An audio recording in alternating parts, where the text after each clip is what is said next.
gazte eraiki baino harinako prozesuen urten zen proiektu hau, zala nekazari zen gida bat osatzien. Alternatiban inguruen berotan dugunien kostiente gara proiektu hau ez dela merkatueri edo sistema kapitalista honeri benetako alternatiba bat eskaintzen dotzona. Gida hau elikagai ekoizpen industrializatuta intentsiboa baztertu eta beste balore batzu deko zen lehen sektore bat bultzatzeko sortu zen.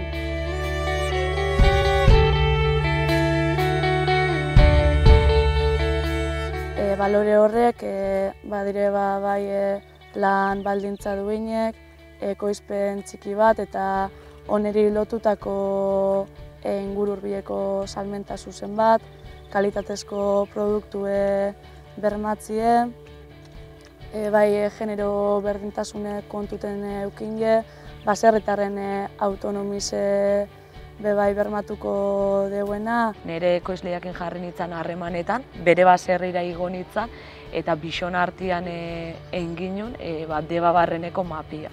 Nik egixe esan da Debabarreneko mapa hori osatzen egon nahi eta ekoizleak identifikatzeako orduan ere bai saiatu gea aldikan eta elikagai edo produktu anitzenak sartzen eta modu ekologiko baten lana egiten duten ekoizleak identifikatzen ere bai. Duela hilabete batzuk elikadura burujabetza lantaldeko gazte bat hurbildu zitzaigun, ze guk mermeladak eta pate vegetalak ekoizten dugu sarrietan, eta etorri zen apurbet kontatzera nola Euskal Herriko produktoren gida bat egin nahi zen, eta gero apurbet eskualde honetan edo zonaldean zauden produktoreak identifikatzen lagunduko genuen.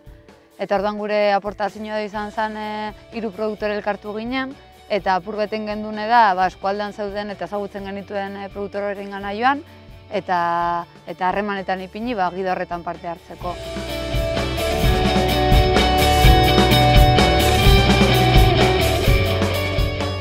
Dute gida honek moten dutzuena da azteko bizibilizatzea egiten duzun lan guzti hori, azkenan gu lan egiten dugu nahikora lokalean eta azkenan gida honen bitartez zure lan guztia bizibilizatu egiten da eta hori kriston sostengua da.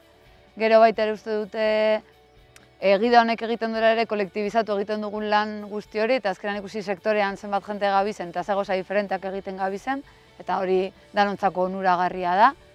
Eta gero nik uste dut ere bai egiten duela eskuragarri egotea, hartu eman hori emotea bai produktore eta kontsumitzailean arteko zubilan hori egiten duela.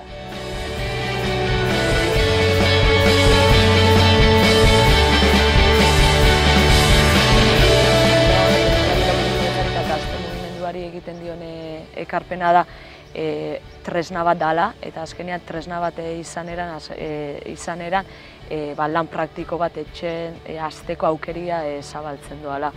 Baina lan praktiko hori egiteko erosotasunetik atea beharko gea, ezjakintasunan aurrian informatzen hasi beharko gea eta kontzientziatu egin beharko gea.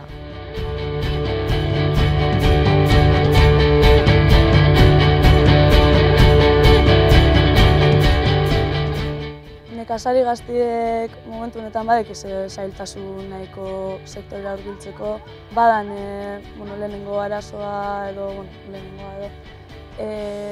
lurren aksesibilitate zailtasune handize da.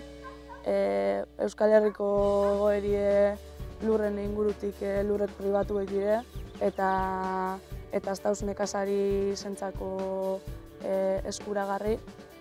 Ez bada alkiler altu baten edo ez da erraztasun askorik ez da lurrek eskuratzeko. Gero inbertsio ekonomiko handizek suposatzen da bez, bai ganadugintzan egin instalazioak eta infrastrukturak ekonomikoki ez dire nekazari edo pertsona bazteratzeko jasangarrizek. Dute nekazarien gazteen egoera badagoela gaur egun badagoela postu bat lehenengo sektorean instalatzeko eta apur lehenengo sektoretik bizitzeko, hori oso positiboa dela, baina bai egia dela egoera nahiko prekarioan gabizela. Eta nik uste dela alde batetik sostengu ekonomikoan badeko guzelako orain arteko bideak igual ez digutela gaur egun balio eta horrek ekartzen digula apur bete prekarietate horretan egotearena. Eta gero beste alde batetik sostengu emozionala edo apur bete gure arteko sareak edo sare lokalak indartzea falta zaigula. Orduan badagoela postu bat, baina bai ikustut egoera prekarioan gaudela gaur egun apur bet prozesu guzti hori edo prekarietate hori gainditzeko badeko guzelako oin arteko erraminta batzuk igual apur bete berritu barritugunak eta apur bete gehiago landu barritugunak talde lokalean edo.